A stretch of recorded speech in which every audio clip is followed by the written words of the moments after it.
Welcome to our daily global markets educational analysis for January 14, 2026. Today we're going to explore the latest U.S. inflation data, new developments in international tariffs, and some interesting observed activity in the crypto space. Please remember, this video is for financial education only and is not investment advice. We encourage you to subscribe for our objective daily analysis. Now let's dive into the global economic context. The latest figures show that U.S. core inflation is continuing on a controlled downward trend. This is a key metric that many are watching. In the corporate world, bank earnings reports have been mixed. Some institutions have managed to beat operational expectations, which is a positive sign. However, others are clearly facing pressure in their investment banking divisions. Looking abroad, the Nikkei index in Japan has registered elevated levels, showing continued strength. Meanwhile, markets in Hong Kong are also showing notable activity. In the commodities sector, we're seeing responses to recent tariff news and ongoing supply factors, which is creating some movement. We've also heard several central banks commenting on the importance of Fed independence, a recurring theme in global finance. How do you interpret these interconnected patterns? Moving on to our crypto market observations. The total crypto market is showing a good deal of activity. There have been reported movements in large wallets, particularly involving Bitcoin, Ethereum, and Solana, with some notable position adjustments. It appears some market actors are taking profits off the table, while others are choosing to maintain their leveraged positions. From a technical standpoint, it's worth observing the long-term exponential moving average support levels, which have historically acted as a floor.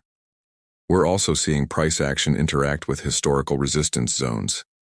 As you look at the charts, what technical structures do you identify? It's always a useful exercise to spot these patterns for yourself. Let's turn our attention to commodities and currencies. There's been notable activity in the oil market, largely driven by a combination of geopolitical factors and supply-side dynamics. Precious metals like silver and gold are responding as you might expect, with some seeing them as a hedge against inflation. Currencies that are linked to commodities are showing relative strength against their peers.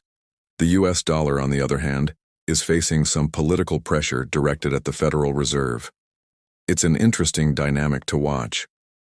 What's your take on the relationship between yields and commodities today? Now, for the next part of our educational session, let's identify 10 technical areas to study over the next 12 hours or so. First, US indices, particularly observing sector rotation after the inflation data release.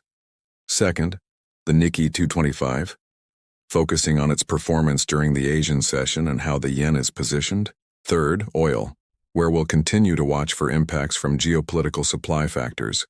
Fourth and fifth, silver and gold, studying their behavior as traditional inflation hedges. Next, let's look at Bitcoin, specifically its structural support at key EMA levels. For Ethereum, we're observing the activity around leveraged positions. With Solana, the focus is on its performance relative to other Layer 1 platforms. Number 9 is the AUD-USD pair, a key commodities currency linkage. And finally, the semiconductor sector, where we're seeing observed demand related to AI development. We also have traditional banks, which are under a microscope due to regulatory pressure on credit cards. We encourage you to study each of these charts with your own preferred technical tools.